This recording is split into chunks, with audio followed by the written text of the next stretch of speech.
Hi years ఈరోజు మనం doctor BR Ambedkar open యూనివర్సిటీకి సంబంధించిన డిగ్రీ థర్డ్ సెమిస్టర్లోని మొదటి పాఠ్యాంశం వాక్య భేదాల నుండి ప్రశ్నలు మరియు జవాబులు తెలుసుకుందాం.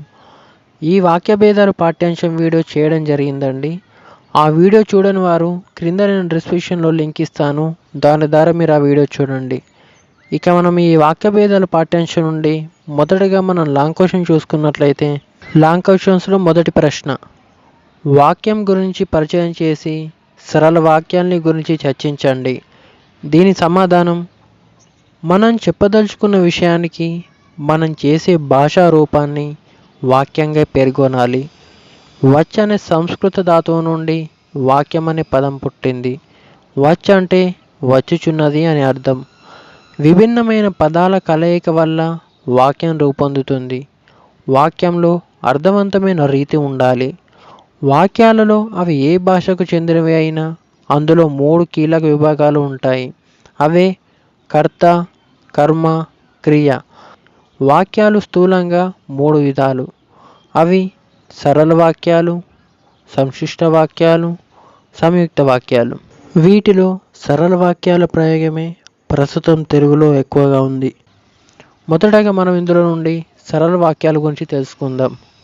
సరళ వాక్యాలు ఉపవాక్యాలు కానీ అసమాపక క్రియలు కానీ లేని వాక్యమే సరళ వాక్యం అని సులువుగా నిర్వచించుకోవచ్చు. ఇవి సామాన్య వాక్యాలు. క్రియారహిత వాక్యాలకు అవకాశం ఉండే తెలుగులో సరళ వాక్యాల నిర్మాణం వీలైనంతగా విస్తరించగలిగింది. క్రియ పద స్వరూపాన్ని అనుసరించి ఇందులో కొన్ని భేదాలు ఏర్పడ్డాయి. విద్యార్థక వాక్యాలు ఒక పనిని చేయమని అడగటం లేదా ఆశించటం, అభ్యర్థించటం జరిగితే ఆ వాక్యాన్ని విద్యార్థక వాక్యం అని అంటారు. కర్తకు క్రియా వ్యాపారాన్ని విధించటం, ఆదేశించటం విద్యార్థక వాక్యాల లక్ష్యం. ఉదాహరణకి, మీరు ఇటువైపు వచ్చి వెళ్ళండి బహువచన రూపంలో అండి చేరుతుంది. తర్వాత ఆత్మార్థక వాక్యాలు, కర్త తన కోసం అనే అర్థంలో క్రియను ఉపయోగిస్తే అది ఆత్మార్థక వాక్యం అవుతుంది. ఉదాహరణకి, అతడు కొత్త వాహనాన్ని కొనుగోలు చేశాడు. తర్వాత అనుమతి వాక్యాలు, ఆన్లో అంతమయ్యే క్రియలకు ఇంచుధాతు రూపాలు అనుబంధంగా చేరడంతో అనుమతి వాక్యాలు ఏర్పడతాయి. ఉదాహరణకి, రాము శంకరాన్ని ఆయన గ్రామానికి పంపించాడు. సీత తన కూతుర్ని చదువుకోవడానికి పంపించింది. ఇలాంటివి అన్నమాట. తర్వాత లాంగ్ క్వశ్చన్, సంశిష్ట వాక్యం ప్రత్యేకతల్ని, తెలుగులో ఆ వాక్య వినిమయాన్ని విశ్లేషించండి. దీని సమాధానం, కొన్ని వాక్యాలు ఒక సముదాయంగా ఏర్పడితే అది సంశిష్ట వాక్యం.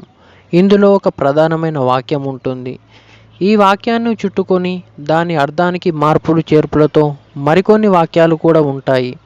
ప్రధాన వాక్యాన్ని విశేష వాక్యం, చిన్న వాక్యాలను విశేషణ వాక్యాలని అనుకుంటే విశేష వాక్యం సమాపక క్రియతో కూడా ఉంటుంది. విశేషణ వాక్యాలు అసమాపక క్రియలతో ఉంటాయి. విశేషణ వాక్యం క్రియలేని వాక్యం అయితే దానికి సమాపక క్రియ ఉండదు. ఒక్కొక్కసారి విశేషణ వాక్యానికి కూడా సమాపక క్రియ ఉంటుంది. ఈ రెండిటి కూడికే సంశిష్ట వాక్యం. సంశిష్ట వాక్యాలలో శాస్త్రార్థకం, ఛేదార్థకం, అప్యార్థకం, ఖ్యార్థార్థకం అనే 4 ప్రధాన విభాగాలు కనబడతాయి. వాటి గురించి మనం ఇప్పుడు వివరంగా తెలుసుకుందాం.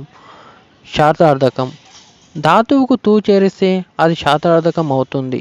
దీనితో అసమాపక క్రియలు ఏర్పడతాయి.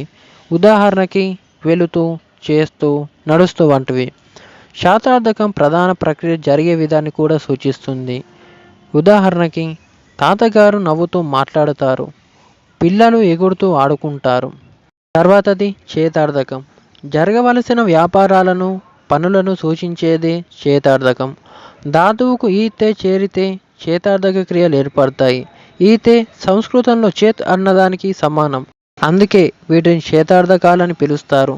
ఇంగ్లీష్లో ఇఫ్కు ఇది సమానం. చేతార్థక వాక్యాలను కండిషనల్ సెంటెన్స్ అని అంటారు. ఉదాహరణకి, నేను పెద్ద అయితే బంగళా కట్టించి పెడతా. తర్వాతది ఖ్యార్థార్థకం, ధాతువుకు ఈ చేరినప్పుడు ఏర్పడేవి భూతకాలిక అసమాపక క్రియలు. చేసి, తిని, వెళ్ళి వంటివి ఇందుకు ఉదాహరణలు. ఉదాహరణకి, పంటలు దెబ్బతిని కరువు రాక్షసి కోరలు చాచింది. ప్లేగు మహమ్మారి వ్యాపించి వందల మంది మృతి చెందారు. నేను పాఠశాలకు వెళ్ళక 3 రోజులైంది. తర్వాతది అప్యార్థకం. ధాతువుకు ఈన ప్రత్యయం చేరటంతో అప్యార్థక క్రియలు ఏర్పడతాయి. ఒక వ్యాపారం పని మీద ఆధారపడి ఇంకొక వ్యాపారం జరిగినప్పుడు ఈ వాక్యాలను ఉపయోగిస్తారు. ఉదాహరణకి, ఆ కళాశాలకు పంపించిన ఆ పిల్లవాడికి లాభం కాలేదు, వాడు పిలవకపోయినా వెళ్ళి కూర్చుంటాడు. ఈ సంశిష్ట వాక్యాల గురించి కొంత స్పష్టత ఏర్పడాలంటే ఆ వాక్యాల తీరుతెన్నులు కూడా మనం పరిశీలించడం అవసరం. తర్వాత ఇప్పుడు మనం ఇందులో నుండి షార్ట్ క్వశ్చన్ చూసుకుందాం. ప్రశ్న: సంయుక్త వాక్యం అంటే ఏమిటి? దీని సమాధానం: సమాన ప్రాధాన్యం కలిగిన ఒకటి కంటే ఎక్కువ వాక్యాలు ఒకే వాక్యంగా కలిసిపోవడాన్ని సంయుక్త వాక్యం అంటారు. సంయుక్త వాక్యాన్ని విడదీస్తే కొన్ని వాక్యాలు వస్తాయి. ఉదాహరణకి, సుశీల సుజాత బజారుకు వెళ్ళారు, బట్టలు కొన్నారు. ఇందులో రెండు వాక్యాలున్న కర్త ఒకటే అవుతుంది. వాక్యంలోని కామాలు, చుక్కలు ప్రత్యేకతని సూచిస్తాయి. తెలుగు వాక్యంలో కర్త తప్పనిసరిగా చెప్పాలని లేదు. ప్రతి వాక్యంలోనూ కర్తను సూచిస్తే వాక్యం అందం దెబ్బతిని కృతకంగా ఉంటుంది. కొన్ని సామాన్య వాక్యాలు కలిపితే సంయుక్త వాక్యం అవుతుంది. దీన్ని ముక్కలు చేస్తే సామాన్య వాక్యాలు వస్తాయి. కామాలు, చుక్కలు పెట్టడం తప్ప తేడా ఏముందనే సందేహం రావడం సహజం. నిజమే, వాక్యంలో క్రియకి ఉన్న ప్రాధాన్యత మిగిలిన వాటికి లేకపోవటం దీనికి కారణం. కేవలం వాక్యాన్ని మరో వాక్యంతో కలిపితే దాన్ని సంయోజనం అంటారు. వాక్యాల మధ్య సంకలన, వికల్ప, వైరుధ్య సంయోజ్య సంబంధాలున్నాయి. ఉదాహరణకి, సుశీల పాటలు పాడుతుంది, గేయాలు రాస్తుంది. ఇది సంకలన సంబంధం. సుజాత ఉద్యోగం చేస్తుందో, పెళ్లి చేసుకుంటుందో. ఇది వికల్ప సంయోజన సంబంధం. సుబ్బారావు కథలు రాస్తాడు, కానీ భాషా జ్ఞానం తక్కువ. ఇది వైరుధ్య సంయోజన సంబంధం. తర్వాత ప్రశ్న: సంయుక్త వాక్య నిర్మాణంలోని వివిధ సంబంధాలను గురించి రాయండి. దీని జవాబు: సంయోజన పద్ధతి ద్వారా సంయుక్త వాక్యాలు ఏర్పడుతున్నాయి. ఇవి 3 రకాలు. వాటిని సంకలన, వికల్ప, వైరుధ్య సంబంధాలుగా పిలుస్తారు. వాటిని వివరంగా ఇప్పుడు మనం తెలుసుకుందాం. సంకలన సంబంధం: కొన్ని సామాన్య వాక్యాల్ని ఒకేసారి ఉపయోగించేటప్పుడు వాటి మధ్య ఉన్న సంబంధం సంకలన సంబంధం అవుతుంది. సంకలనార్థాన్ని బోధించేందుకు ఇంగ్లీష్లో కొన్ని పదాలు ఉన్నాయి. ప్రధానంగా ఇంగ్లీష్లో అండ్ అని ప్రయోగించబడతాయి మరియు అనే మాటను తెలుగులో వాడవచ్చు. అయితే ఆ పదాన్ని తప్పకుండా ప్రయోగించాలని లేదు మరియు పదం చోట కాకుండా వాక్యం చివర కూడా అనే మాటను జత చేయవచ్చు. ఉదాహరణకి, రామచంద్ర బొమ్మలు వేస్తాడు, పాటలు రాస్తాడు కూడా. అట్లా కాకుండా రామచంద్ర బొమ్మలు వేస్తాడు మరియు పాటలు రాస్తాడు అనడం గత పద్ధతి. తర్వాతది వికల్ప సంబంధం. ఇందులో నామ సంబంధ పదాలకు ఓ చేరుతుంది. లక్ష్మి ఊరికి ప్రయాణం అవుతుందో, ఇక్కడ ఉంటుందో. కొన్ని వస్తువులు ఒకే చోట ఉంటే వాటిలో ఏదో ఒకదాన్ని మాత్రం ఎన్నుకోవడం వికల్ప పద్ధతి. వికల్ప విధానం ఏ సందర్భాలలో సరిగ్గా సరిపోతుంది అన్న ప్రశ్నకు స్పష్టమైన సమాధానం ఉండదు. దీనిని అర్థం, ప్రయోగం, వ్యవహారాల ద్వారా అవగాహన చేసుకోవాల్సి ఉంటుంది. తర్వాతది వైరుధ్య సంబంధం. రెండు వాక్యాలు ప్రతిపాదించే విషయాల మధ్య తారతమ్యాలు ఉంటాయి. ఇది స్పష్టమైన వైరుధ్య స్వభావాన్ని సూచిస్తాయి.